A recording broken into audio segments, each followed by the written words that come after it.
যাকে বলো বৌমা, আর আমি শিব হয়ে শুয়ে পড়ি, আর তুমি মা কালী সাথে উন্নত হয়ে আমার বুকে পা দিয়ে দাও। ওপর থেকে ভদ্র মহোদয়গণ একবার মা কালীর দর্শনটা করে নি। কি মেতেছি মধ্যে মার মনে করতে তো লজ্জা লাগছে না? লজ্জা লজ্জা কিসের বন্ধু?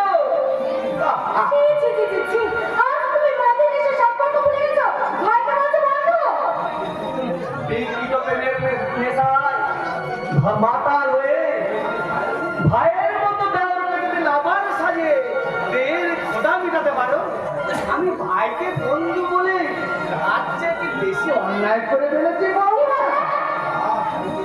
কেন তুই বুঝতে পারছিস না নেতা? তোর প্রথমে নেশা হয়ে গেছে। তুই নেশা থেকে আমাদের ভুল দেখছিস। আসলে বৌদি বলতো আমিও মেজোকে মায়ের মতোই ভালোবাসি। সেই জন্য তো মায়ের মতো বৌদিকে বলি, কোমর জড়িয়ে ধরে বলি মায়ের গালে তোমার ফিগারটা কি সুন্দর।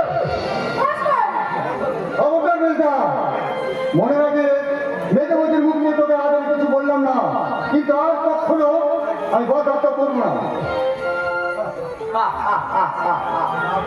যাও বিউলি যাও, তোমার ভাস্কর তোমার শেখর তোমার জন্য তোমার ঘর অপেক্ষা করছে।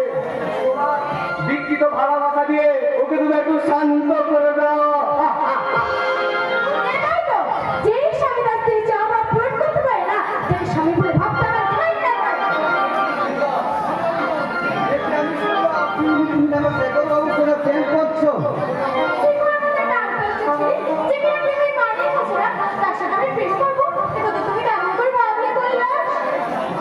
না মানে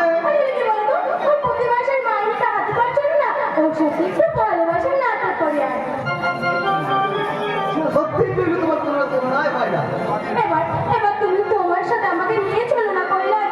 ওই মাথায় ভাস করে কি না আমার ভীষণ ভয় করে। ও আমার চোখ থেকে ছিনিমিনি খেলা খেলতে চায়, তার থেকেও বেশি ভয় করে শেখর নিয়ে। ও যদি আমার মিথ্যে ভালোবাসাকে আসল ভেবে আমায় না বিউলি, তার আগে আমি শেখরকে আমি গুলি করে মারবো।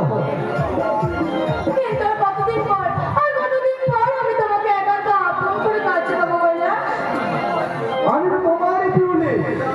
কৈলাস মাই ডার্লিং, আর কয়েকটা দিন সময় দাও ডানলে, তারপর আমি নিজে এসে তোমার কাছে আমার মনের ভালোবাসার মনের মন্দিরে বরণ করে নেব।